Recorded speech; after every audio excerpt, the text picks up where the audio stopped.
اختر د مونږ بالکل ناشنا طریقه نه ده، اسانه طریقه دا ده. ګوره تاسو به 2 رکعاته نفل چرته کړي کنه، کړي مو دي د سحر د مونږ خو به یو کړي کنه 2 رکعاته یا 2 رکعاته سنت یا 2 رکعاته فرض. دغه شان د اختر د مونږ دي د 2 رکعاته دي. خدا ناشنا په دی باندې دي چې دی کې یو شپږ تکبیرات چې دي هغه سړي سیوا دي، شپږ تکبیرونه پکې سړي سیوا دي پکې. نور دغه 2 رکعاته ناکم نفل مونږ چې مونږ کو دغه شانتي مونږ دي.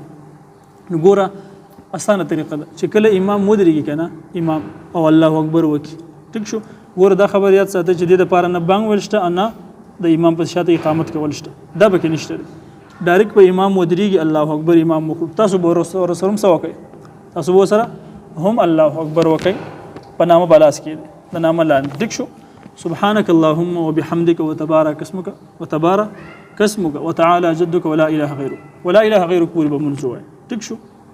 د دې پوری تاسو منځوي اعوذ بالله بسم الله به تاسو نوای چې کوم امام هغه به وای. دغه پوری چې منځوي شو نو امام به سوکی الله اکبر په دی اولی رکعت باندې ښه امام به الله اکبر وخت بلاس چوت وګونو ته تاسو به سروم چوت بیا به وګونو نه لاس په لاندې راولې د سی بزوړل بیا په دویمه پیری چې الله اکبر وکي دا غینه بعد به هم صحیح لاندې به جوړن لاسونه په دریمه پیری چې الله اکبر وکي وګون تلاس وسی دا غینه پس په د نام لاندې لاس کېږي ټیک شو. دا 3 تکبیرونه وشول د دینه پس په امام اعوذ بالله بسم الله وای ځان سره پټ او الحمد بشروع کی او بیا پسې دا به د امینه پوری وای دا غینه پس پسو کی یو سورت به وای یو سورت به وای دا غینه پس په لا شروع کوله تاسو به سرم سو کی رکوع وکي بالکل اسانه طریقه دغه زیب کې لګ مشکل.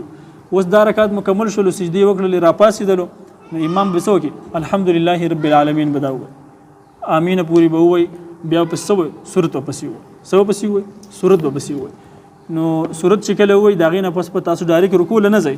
دغه ټیم کې به امام سو کی وګون ته بلاس الله اکبر وای تاسو به سرم سو کوي الله اکبر او سا وګونو تلاس کوي بوسره بیا به دویم تکبیر وای تاسو به سرم وګون تلاس وړي الله اکبر بوسره کوي دریم به وای دغه شانتي به سره تاسو کوي وګونو ته لاس وړي خو په دې ټیم کې به د الله تاسو جوړه دي لاس پسې زوړن دریوانه تکبیرونه به وای او په دریوانه نفس پسې لاس پسې زوړن وي په څلورم تکبیر سره به وګون ته نه لاس کوي هغه سر بلا شي رکوع هغه سر بس کوي